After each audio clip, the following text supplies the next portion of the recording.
Hello, this is a special edition of Political Paula. Tomorrow, Barbara Bush, former First Lady Barbara Bush, will be laid to rest, surrounded by those who loved her dearly and those who respected her fiercely. At 92 years old, she was loved and respected by millions of people. Her husband, George H.W. Bush, was my husband's commander-in-chief when he served in the Marines, and my husband has a picture that he took of George H.W. Bush when he came to speak to the Marines. And it's a proud picture. My husband cherishes it. Barbara Bush was not your typical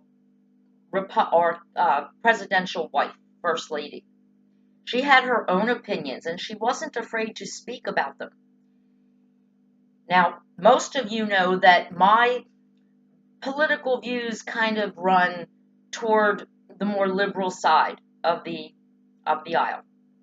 I am pro-choice. I am pro-gay marriage, pro-gay rights. But the funny thing about the Bush women, both Barbara Bush and Laura Bush, the wife of George W. Bush, is that their opinions sometimes differed from their husband's political agendas.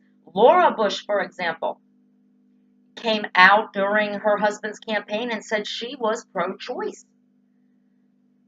She had to respectfully disagree with her husband because she believed that, a woman has the right to choose what goes on in her own body. That is between her doctor, herself, her priest, and her family. It's not the government's role to choose, to force a woman to make choices for her own body. It is her choice.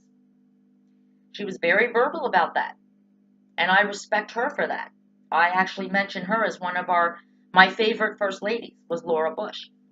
I didn't know that much about Barbara Bush, but I sure learned a lot this week. And what I read made me like her even more. I think that she and I could have been friends if we had traveled in the same circles. She was fiercely independent. She spoke her mind. And she didn't care what your opinion was, because she thought everyone had the right to voice their opinion as long as they respected the opinions of others. I love that about her because that's what I try to do every time I come here and do a show. I'm wearing my Names Project shirt today in her honor. This is the AIDS quilt. And some of the names on this quilt are possibly young babies that Barbara Bush went to the hospitals and held when nobody wanted to touch them because they had this plague. And everyone was terrified, and these poor little babies born with AIDS had no one to hold them.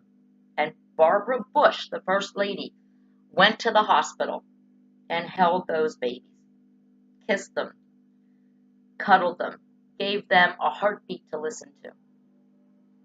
I respect her for that. She was witty, she was funny, and she instilled lessons in her children and grandchildren they will never forget. In their book, The Bush Twins, Barbara and Jenna, Barbara named, of course, after the First Lady, wrote in Sisters First that a lesson they learned from their Granny really early on was when their grandfather was in the White House and they snuck into the bowling alley and they called down to the kitchen and said, "Please, can we have 2 peanut butter and jelly sandwiches sent up to the bowling alley?" And they couldn't wait to get their sandwiches, and in walks their Granny, Barbara Bush. And she's like, "You know what? This is not a hotel.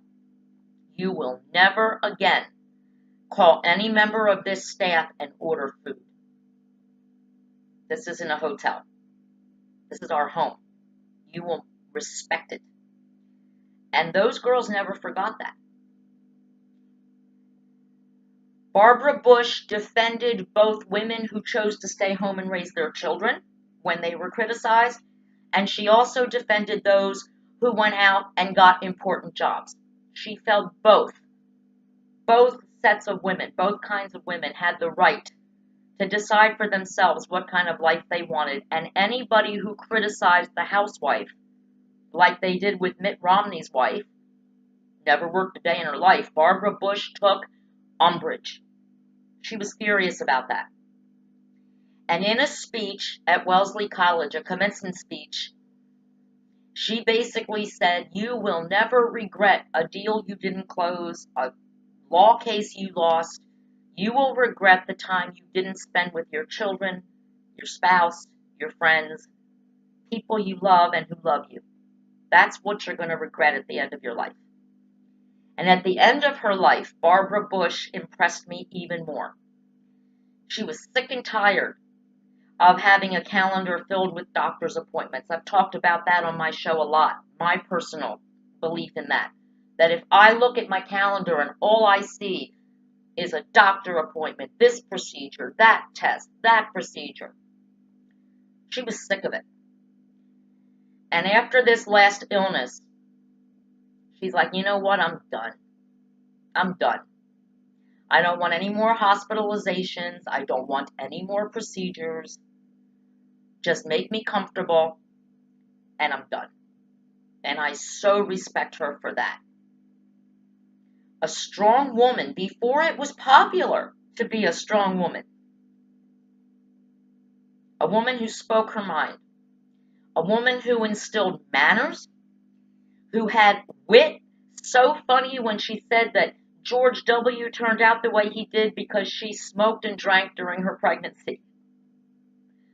How funny, how cool is that for a first lady to quip to a doctor? And the doctor's just like, okay. She was a wonderful, wonderful woman. And she was blessed with a wonderful, wonderful life. 92 years, married to the love of her life for 73 of those 92 years. That's unbelievable. She will be sorely missed, but her passing will not be sobbed over and grieved to the extent that some are, because everything she needed to say has already been said. Those who will miss her the most got to spend precious last minutes with her, last weeks with her, have that last dinner, that last conversation. She told those she loved everything they needed to know, and they were able to tell her everything they wanted her to know back. What a blessing for all of them. So while tomorrow will be a sad, bittersweet day for the Bush family, they can take great peace. They can find peace in knowing that their mother, their grandmother, their great-grandmother, their wife, their aunt, she loved them dearly. And the most important thing is she knew how much she was loved, how much they loved her. That, my friends, is the measure of a beautiful life. So rest in peace, Barbara Bush. You are an inspiration and a true role model for all of us. Have a good weekend, everybody. Political Paula, out.